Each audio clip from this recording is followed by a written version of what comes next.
Hello, hello. We are here today at the Money and You Show wanting to talk about new starts and how you might start over after a divorce or another life change that resulted in you needing to earn your own income. And maybe you haven't needed to do that, or maybe you need to earn more. So today's going to be a really interesting show for people who are either in a life change or would like a life change and are contemplating having to start earning on their own once again. Stay tuned. Your relationship with money matters. I'm Michelle Perkins, and this is the Money and You podcast, where I will be breaking down your relationship with money, offering tough love money tips, and a money dating plan that will focus on lifting the barriers to success to help pave the way for better money practices and increased wealth. It's time to take control to live a limit-free life. It starts today. Hello, hello, and welcome to the Money and You Show. So excited about today's show. We're going to talk about how to really start over, start earning your money kind of on an emergency basis. Our guest today is Leenna Choudharry, and she is going to give us an inspiring story it's her story, and it's going to help us to see how she put this together under some pretty difficult circumstances. So I'm going to tell you a little about Leenna. Contrary to the typical immigrant story, she never chased the American dream, yet landed here in St. Louis out of an arranged marriage situation. After completing her undergraduate and master's in India with focus on accounting and finance, she moved here in 2000. She's a forward-thinking, innovative, and solution-oriented professional with a proven 15-plus year record of leadership and accomplishments. In 2012, she started her entrepreneurial journey with an academic tutoring and test prep program. This business grew and expanded ever since. In 2018, she started a recruitment agency, which is MWBE certified and provides full-service outsourced recruitment support. Major clients are from fintech, IT, banking, and the aviation space. In 2019, when she stepped away from her marriage, she had the task of restarting her life afresh and being able to earn money on her own terms, which was really important.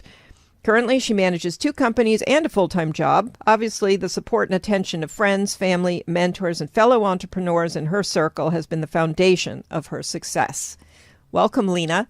Thank you. So the beginning of that bio was actually you speaking with your immigrant story, and then it became me explaining you. So I want to just mention that. So Leenna, tell us a little about your background. It sounds very interesting. So share, please, with the audience where you came from, how you come to do what you're doing. Sure. I moved here, as I said earlier, from India. And then at that time, the role was more like a homemaker. But then back home, I have been educated. And I was part of a business family always. So for me, doing business always came naturally. But coming to US and being in a new environment, new culture, it was just sitting back and understanding the whole environment and seeing what you can be good at. So that took a few years. And then along the line, I was more focusing on my personal life. So with that said, that's more my past. And then as years went by, it was about, okay, what is next? What can you do? So obviously, always taking a full-time job has always been an option. But I always have my inclination towards doing business as well. So it was always about just balancing that out along with the family life. And that's where I'm today. And Leenna, what was the transition that you made with respect to your marriage and needing to sort of start on your own to earn your income? As an immigrant and coming from a country like India where family values are very strong, there's always an emphasis on keeping everything together. But there comes a point where if it's not working, it is about just moving on and seeing what you can do for yourself and also work-wise. So it became that decision. But over the years, I had made a lot of good friends and seen a lot of people who have moved on and, were able to be successful. So I took courage from that. But at the same time, it was just about once you step away, what can you do for yourself? Will it be a success or failure? That's always a fear. But you move on and, so at some point, you're going to lose it all. And so you have to just do that. And I just went deep dive with that faith. And I'm happy I did that. Yeah. And how did you think about money during that period? Because obviously there had to be, it's a little scary to think about starting fresh.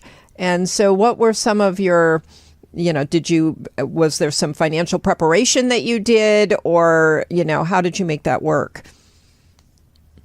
Great question. For me, though I'm educated in accounting degree, this was like a life transition decision. So I did not really plan anything at all. I was probably more and more in the negative and just at a complete loss when I made that decision. So I knew going forward, I would not have that backup of a lot of financial stability. But at the same time, I always knew if I worked, I will be able to come out of it really soon. So I really just took a deep dive on faith and on my ability that whatever the circumstances, I'll be able to come out of it. For me, it was more important that I came out of that situation and then faced whatever came next. So that's how I just had to do it, and I did it. Okay. Wow. Well, that's impressive. It's because it's scary to do that, obviously. But on the other hand, did you kind of know inside that being in that position would almost force you to succeed at what you needed to succeed at? Yes, it is there. But then again, you are jumping into a total world of chaos and environment, which is totally foreign to you. You don't know because, as I said, I've been here for a long time in a different situation. So now at this point, when you completely give everything up and try to start over, at the beginning, it's always going to be adversity. And you just need to know deep down inside that you can survive through that and you have a support of that. So those two things are really important. If you just find even one person who continues to believe in you, I think you can pull through. Okay. Yeah. Interesting. So it sounds like you didn't really plan financially. You probably really couldn't, not knowing that you were even going to do this, but you did sort of plan emotionally, it sounds like, for how to keep yourself on top of this and somehow emotionally stable. So how did you make a decision about what to do next, like in terms of your business? So for me, I had the businesses already existing. So it did not make sense to just quit on that because that was part of my identity and things were already in the process. I had started the first business in 2012. So I just decided for a while to see how I can now put in more time and effort and see how I can grow those businesses.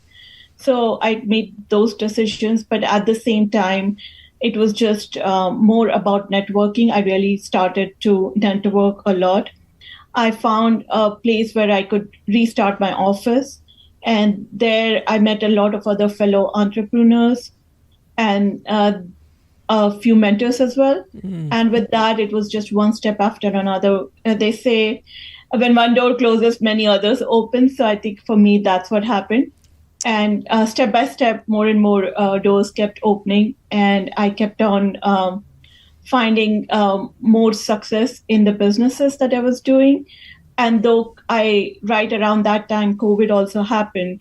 So for a moment, I was really scared. Yeah. But then eventually, things just went in the right direction, especially I have the recruitment business. So COVID, in a way, just really supported my business. I know many people suffered a lot, but for the way the recruitment business works, it became more online. So that just gave me time to build my team and then to reach out to more companies and see how we can grow the business. So that's kind of how it all started. Wonderful. Oh, that's great. And I love that you brought up networking. Always such an important part of life, whether you're trying to transition your career or grow a business. And it's also life enhancing when you're going through a major change to be networking and meeting people. And, some of those people are professional connections, but a lot of them also become friends. And so, or mentors, or, so you find a lot of different people when you're doing actively networking like that. So you want to tell us a little about the recruitment business that you have? The recruitment business we started doing more with manufacturing and food color business, primarily in the first 2 years. That's what we did. And then through the COVID, then it was about the IT recruitment really opened up as an option. So currently we do a lot of customized recruitment work for a lot of companies. Mm-hmm. We are a dedicated recruiter for them. And within that, we do both IT and non-IT roles. But primary focus is Missouri and Illinois. But apart from that, really, me being Asian American, all the IT, a lot of IT talent comes from the Asian American community. So I don't have any shortage of a good talent pool. Yeah. So that's why I think companies just find it very attractive to work with us. And we have a team right now here in US as well as back office in India as well. So it's just been great to work with a lot of different companies. Me having that banking and finance education at the background, it just helps me to understand more about the job requirements and what type of talent might be a good fit. So all of those things just enhance more our services. And we're also minority women-owned business certified. Mm-hmm.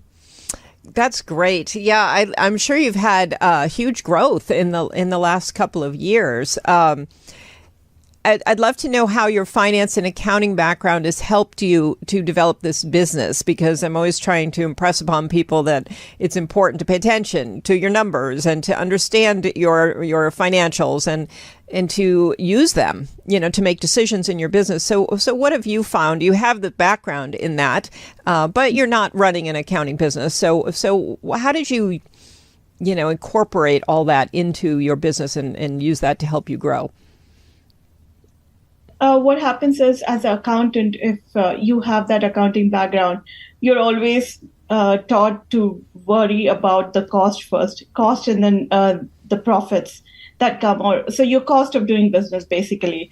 So I've a little bit of conservative side. I always think about the worst, and that's how I use that fear to make my business decisions.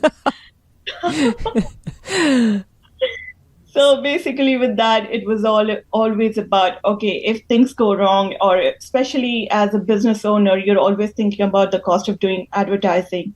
And through COVID, I learned that a lot of the funds or the budget you have to put into marketing and advertising. So it was about, okay, and usually whenever you put funds into marketing, there's no return at all in that way that you can quantify cost versus benefit. So it was about, okay, what can you do? How do you design that marketing strategy that is effective, though it does not give return? You're fine, because ultimately your name grows and your network grows. Especially in recruitment business, it's all about who you know and whether they want to do business, whether it is the job seekers or the clients. So I had to be very, very cautious about that. Other than that, really the cost of doing business, I tried to keep the cost to the minimum. Again, the other aspect, especially in the recruitment business, is that you never get paid upfront, especially when you're new in the business. A lot of the companies, the bigger companies, they get to charge retainer, but we don't. So I'm going too much detail into my business. No, it's interesting. But so that's why it's like you get paid after somebody has actually joined the job and they've stayed on the job for at least 45 days to 2 months. And then, the company will pay you. So it's a lot of wide window. Mm-hmm. So it was about, okay, just expanding stretching your dollar to the limit is what I would say. That's interesting. I actually didn't know that. So did you focus on just keeping costs low, trying to put together some savings? I mean, how did you, once you realized that, how did you manage it?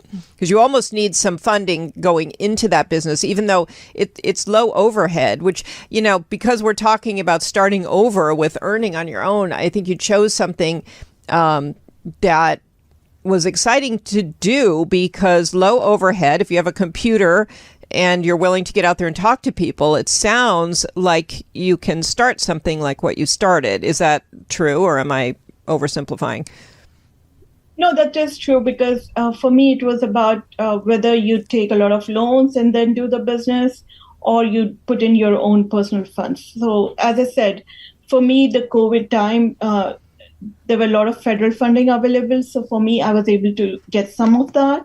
In addition to that, I used a lot of my personal funds in order to support the business, because I did not want to take high interest paying loans and things like that. Mm-hmm. So those two things, and just, being just wise enough to not put in, hire a lot of people on a full-time basis, rather than have people work as consultants or pay as you go kind of a thing. So that way, those decisions really help to stretch that dollar out, and really that's the only way I survived. Mm-hmm. Yeah, very interesting. I do love today's world, because you can get into business fairly easily, depending on the type of business it is. So yeah, that's great. And then obviously knowing how the money's coming in informs you as to how to run the business, because you need to be waiting, you need to figure out that gap period where you're waiting for your money to come in. So yeah, how much of a learning curve was there for you jumping in and starting this? Wow. That was almost 2 years, a good 2 years, because IT recruitment was something that was really new for me. So around that, there was a lot of learning that I got to do. And thankfully, again, it was a quieter time. So I got time to read and work and, take more experience and talk to a lot of other IT recruiters. So that really helped. And then with that, it was just about making a lot of mistakes. So I won't say that we were successful right at the get-go, but as we started working and doing more IT placements, we made a lot of mistakes, costly mistakes. But then over time, it became like, okay, now we know the red flags, so stay away from them. Yeah. Can you give us an example of a mistake, just so people can kind of wrap their head around that? Yes, again, this will be very much specific to my business. A few of the mistakes were about, signing up, being overexcited and signing up on a lot of IT platforms, or signing up for a lot of advertising campaigns, or thinking that we needed a product which we really did not need. Mm-hmm. And those are expensive contracts you sign for a year, and then you're stuck with them otherwise, and you get slapped with lawyers and collection notices and all of that.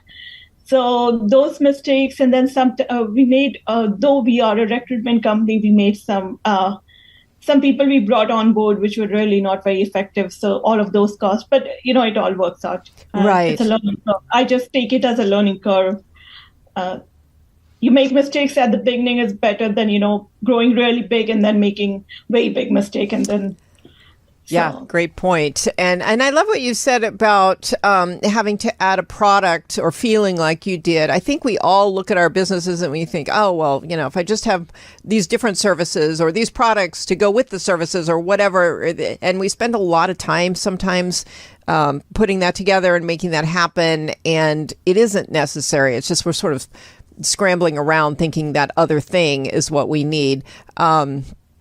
So I think that's a great point that you make. And it sounds like you got out there. Did you do a lot of setup, or did you just go out and hit the ground running, contacting companies? Because that's the other thing people feel like, you've got to have all your ducks in a row and the perfect website and this and that before you start. You didn't really have, it sounds like, the leeway to even wait around. So in a way that was probably helpful.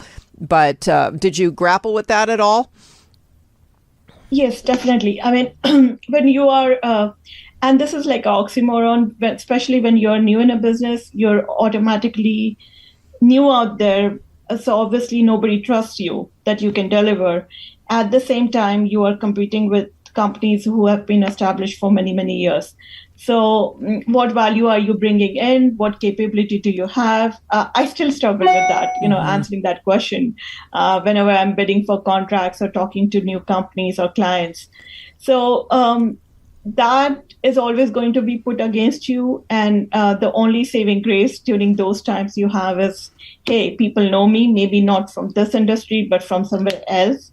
So what do you think? Do you still want to work? Is this your need? Is this your pain point? And I think I can fill it that way. I always try to have the conversation that way rather than trying to say or prove something that I don't have. Mm-hmm. So that's my approach always. And working with my team, other things that I've worked upon really and understood is that training the teams is really important because we've been able to establish our business more as very customized and very client focused in order to deliver results. So that differentiator is always very important. So though it is a minority owned business, but at the same time, I've always placed a lot of importance on putting myself apart from other minority businesses, as well as letting them see that you work with us, but at the same time, you also are committed to delivering with us in a quick turnaround. Interesting. How has being a minority-owned business certified as that helped you, and would you recommend that to other business owners? Yes, definitely. I mean, as I said, if you are a new startup business, you don't have anything to put yourself in front of people. That definitely adds a layer of trust that you can always say that I also have this certification.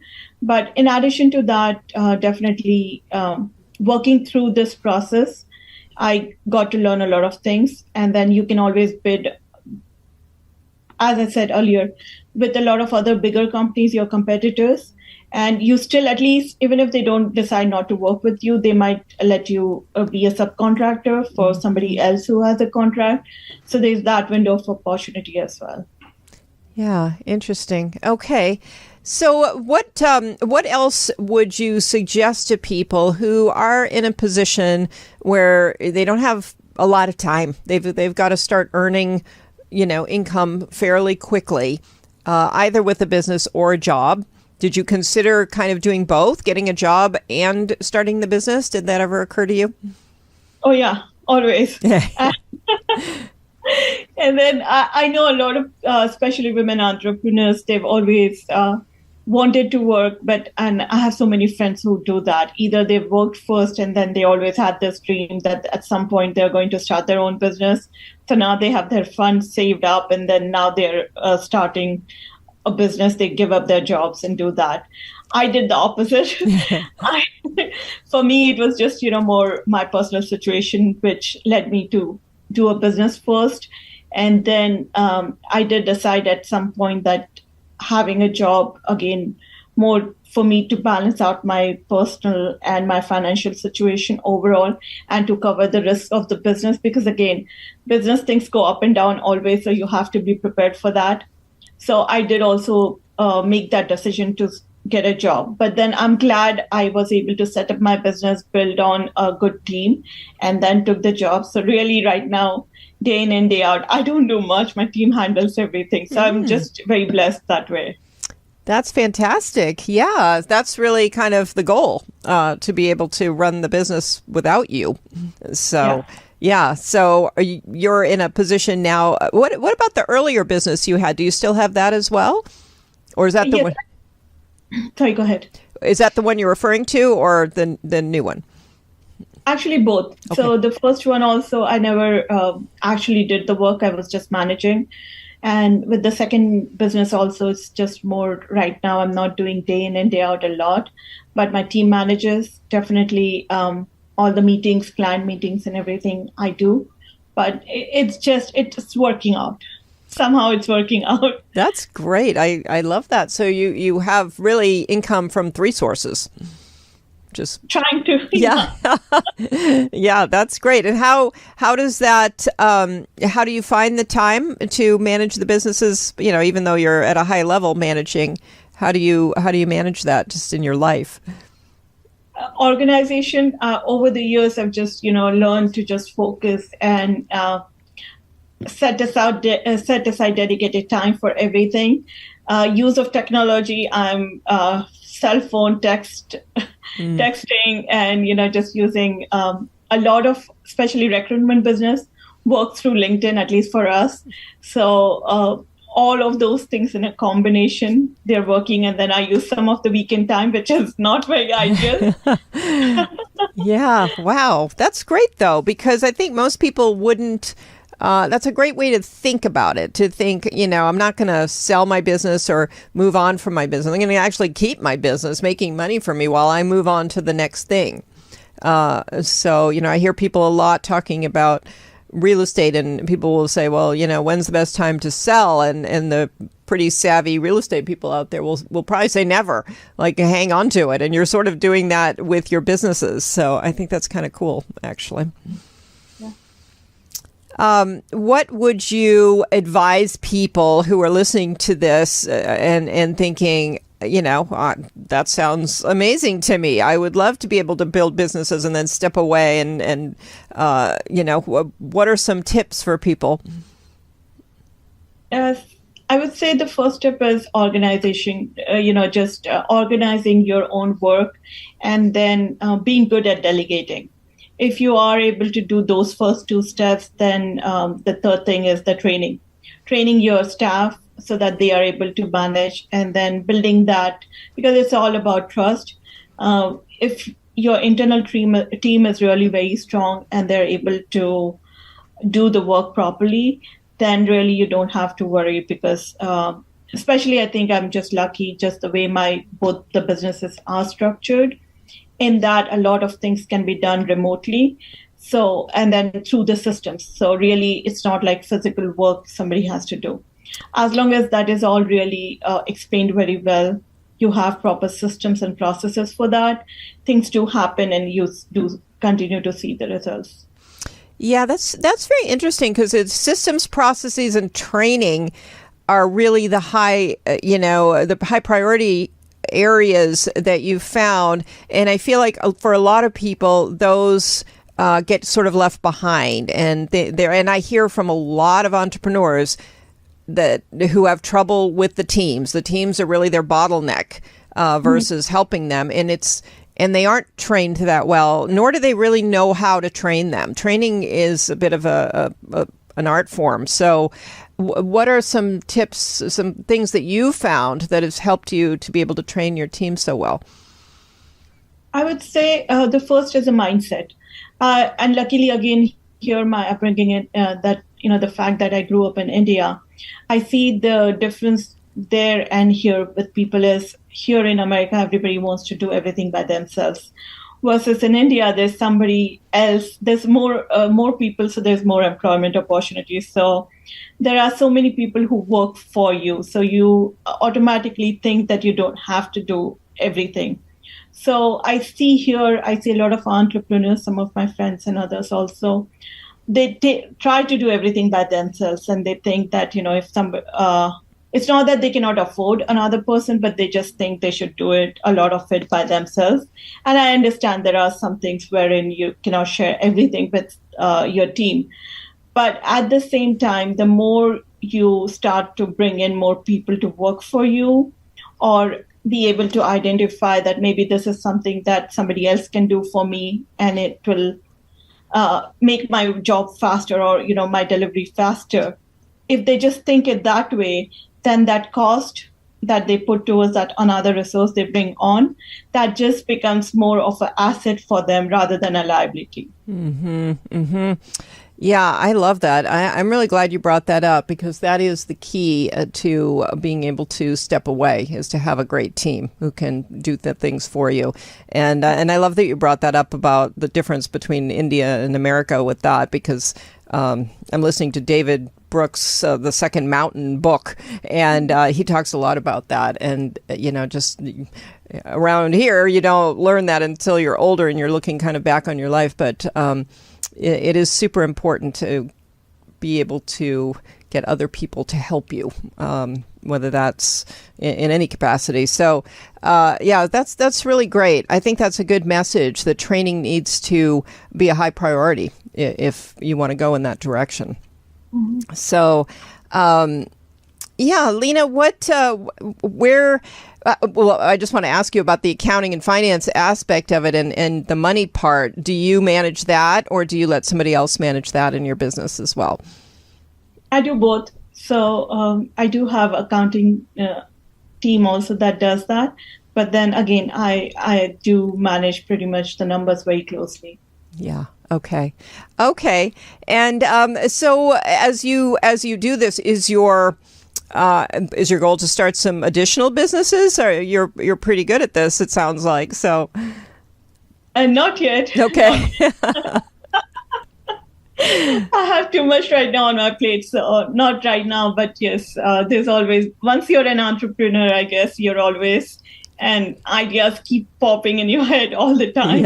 Yeah, that is true. I'm trying to meditate and, de-stress myself right now. Okay. All right. So thank you so much for this. And obviously you've shown people that it is possible to, kind of just jump into the unknown and start something like this, which I think is a great, inspiring message. So, and you haven't worked at it that long, so that's pretty hopeful for people. And as you look back, do you have any kind of last thoughts on reflecting back? Anything you'd change? Or are you just glad the way you did it? Any thoughts on that? Yes and no. So definitely in the years that I've been here, probably I could have taken a master's degree or something sooner. That probably would have helped me. So right now I'm working towards it. So that's coming soon. That's in the works. But then other than that, I think just for me, I did not have any choices in my past. So I won't be able to go back and change or think that, hey, I should have done it the other way. I did not have that option. But now each day as I'm living and seeing just in the past 3-4 years how my life has just transformed, I think it's just that sometimes you have to lose everything to get what you get and then just be happy with it and then just see where life takes you. So that has been, but I know through the COVID, a lot of, because I was talking to so many people, especially job seekers, pretty much from all levels. So a lot of people were struggling really with the whole pivoting, or, now they had financial situations, so they had to now take on a job, full-time job and things like that. And some people who had a job, they just wanted to work remotely. Mm-hmm. So I was talking to a lot of different people from different circumstances. So it was about okay, pivoting and then nobody will give me a job. I said, no, it's not like that. I pivoted in my business also because as I said, I did not have any background of recruitment. I started a recruitment company, and within that, with my divorce, I lost my client. It was a global company.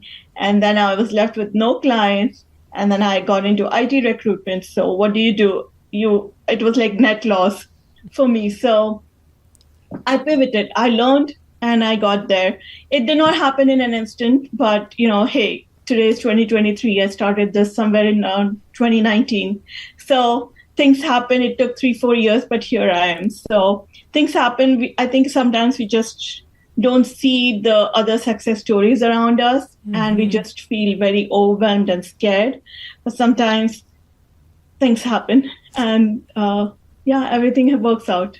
Yeah. Well, congratulations. And thank you for sharing a success story with people who can benefit from that, which I think is all of us basically. But it is very inspiring, and you sound very calm actually. So I think that's great. And I think people can see that you really have become an empowered woman, and you did that for yourself, really. So That's always a very good thing to see. And I love the message of networking and meeting people and allowing people to help you, mentor you, be support for you. That's a great message for people. So, yeah, most definitely. And especially in St. Louis, I think there's a very good community of people and mentors. So I never knew this, the value of having a counselor or a mentor. But the more I've done that, the more and more I see value. And it's just like going and talking to a therapist about your problems. So, yeah. Oh, that's great. So, Leenna, thank you. Will you let people know how to find you? We may also have people listening who would like a recruiter. Yes, most definitely. So my company page, website is still being under construction. We're updating some of the stuff on there. But you can always reach me on LinkedIn. I'll put my link later so you can share that. And I would love to connect and help out. And yes, and companies, if you need to find talent, please come find us, and we would love to work with you. So thank you. And job seekers, we're always there for you. Thank you. Yeah, I'll put your LinkedIn in the show notes. And again, thank you so much for being here. Really appreciate the conversation, and good luck. Keep going. You're doing really well.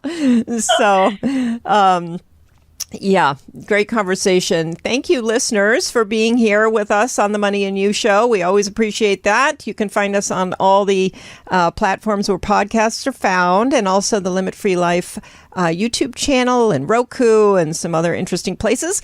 And please give us a review, a like, share the show with your friends. We are talking about money and how to, really a lot of education around money and career growth and how to earn money, as well as how to manage money in general. And with the hopes that you'll get some education and you will take action and understand your relationship with money, because without that, it's hard to take action, hard to make decisions. So thank you so much for being here. We'll see you next week. Thank you, Michelle. Bye.